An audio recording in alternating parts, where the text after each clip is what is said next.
क्या कोई कवि अपनी पहचान को पूरी तरह से बदल सकता है? आज चलिए बात करते हैं 20वीं सदी के एक ऐसे ही कवि W.H. ऑडेन की। एक ऐसा नाम जिन्होंने अपनी कलम से सिर्फ कविता नहीं लिखी, बल्कि राजनीति, प्रेम और धर्म के बीच अपनी पहचान को बार बार गढ़ा।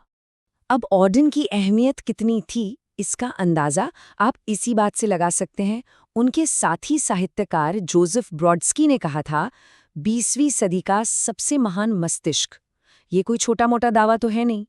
तो आज हम यही समझने की कोशिश करेंगे कि ऑडेन की यात्रा में ऐसा क्या था जो उन्हें इतना महान और साथ ही इतना विवादास्पद भी बनाता है। आज हम ऑडेन की कहानी को इन 5 पड़ावों में देखेंगे। एक युवा ब्रिटिश क्रांतिकारी के तौर पर उनके उदय से लेकर अमेरिका में उनका पूरी तरह से बदल जाना और आखिर में उनकी विवादास्पद विरासत पर भी एक नज़र डालेंगे। तो चलिए कहानी की शुरुआत करते हैं 1930s के दशक के इंग्लैंड से। एक ऐसा दौर था जब पूरी दुनिया में राजनीतिक उथल-पुथल मची हुई थी। और ठीक इसी माहौल में एक युवा कवि सामने आते हैं, W.H. ऑडेन, अपनी तीखी और राजनीतिक आवाज के साथ। तो ऑडेन की नींव रखी गई यॉर्क में, फिर ऑक्सफोर्ड में वो और मजबूत हुई, और कह सकते हैं कि बर्लिन के खुले माहौल ने उन्हें एक आकार दिया। 1930 आते आते वो एक स्कूल टीचर थे जिनकी पहली कविताओं की किताब छप चुकी थी, और ये आने वाले एक बड़े तूफान का बस एक इशारा था। 1930 का दशक आते आते ऑडेन एक लिटरेरी सेंसेशन बन चुके थे। मतलब उनकी पहली किताब पोएम्स और क्रिस्टोफर इशरवुड के साथ मिलकर जो उन्होंने नाटक लिखे, उसने उन्हें अपनी पीढ़ी की आवाज बना दिया। एक बेबाक लेफ्ट विंग आवाज जो फासिज्म के बढ़ते खतरे के खिलाफ बोल रही थी। लेकिन ठीक जब वो अपनी शोहरत की बुलंदियों पर थे, ऑडेन ने एक ऐसा कदम उठाया जिसने सबको चौंका दिया। वो अमेरिका चले गए, और बस इस एक फैसले ने उनके लिखने के अंदाज और उनकी पहचान दोनों को हमेशा हमेशा के लिए बदल कर रख दिया। साल था 1939।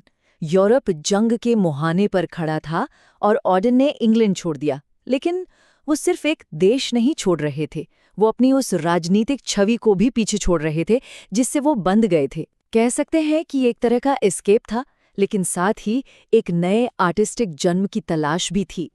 और ये बदलाव कितना बड़ा था वो यहाँ साफ साफ दिखता है। इंग्लैंड का वो पॉलिटिकल फायर ब्रांड अमेरिका जाकर एक धार्मिक और दार्शनिक विचारक बन गया। जहाँ पहले सामाजिक मुद्दे थे, अब उनकी जगह धर्म, नैतिकता और मनोविज्ञान ने ले ली थी। और 1946 में अमेरिकी नागरिकता लेकर उन्होंने इस बदलाव पर एक तरह से पक्की मोहर लगा दी। अब इस नए दौर में ऑडेन ने फॉर द टाइम बीइंग और the sea and the mirror जैसी लंबी और काफी कॉम्प्लेक्स कविताएं लिखीं। अब उनका फोकस बाहरी दुनिया की लड़ाइयों से हटकर इंसान के मन के अंदर की उथल-पुथल और उसकी नैतिक दुविधाओं पर आ गया था।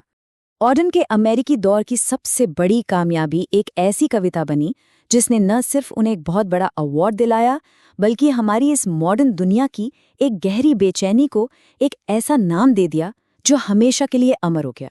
वो साल था 1947, एक ऐसा वक्त जब दुनिया दूसरे विश्व युद्ध के बाद खुद को फिर से समेटने की कोशिश कर रही थी, और ऑडेन ने इसी एहसास को अपने शब्दों में कैद कर लिया।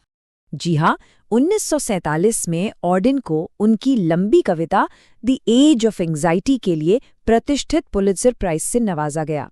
ये सिर्फ एक अवार्ड नहीं था, ये अमेरिका में उनकी साहित्यिक जीत का एक बड़ा ऐलान था। इस कविता का असर इतना गहरा हुआ कि इसका title the age of anxiety सिर्फ एक किताब का नाम नहीं रह गया।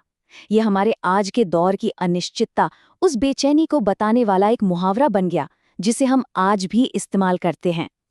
और देखिए, विडंबना देखिए, जिस देश को उन्होंने एक तरह से छोड़ दिया था, वहीं उन्हें बाद में इतना बड़ा सम्मान मिला। 1956 में ऑडेन ऑक्सफोर्ड यूनिवर्सिटी में प्रोफेसर ऑफ पोइट्री बनकर इंग्लैंड लौटे, उसी जगह जहां कभी वो एक क्रांतिकारी के तौर पर जाने जाते थे। तो इतने उतार चढ़ावों से भरी जिंदगी के बाद ऑडेन ने आखिर पीछे क्या छोड़ा? उनकी विरासत भी उनकी जिंदगी जितनी ही कॉम्प्लेक्स है, और इस पर आज भी बहस होती है। ऑडेन की लेगेसी को लेकर राय हमेशा से बंटी हुई है। कुछ लोगों के लिए वो एक जीनियस थे, तो दूसरों के लिए एक भगौड़े, और ये बहस उनकी मौत के इतने सालों बाद भी उतनी ही जिंदा है।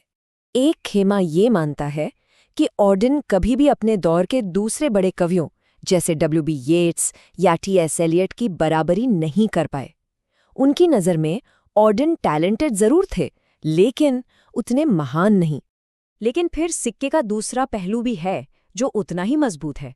याद है जोसेफ ब्रोडोस्की ने क्या कहा था? 20वीं सदी का सबसे महान मस्तिष्क।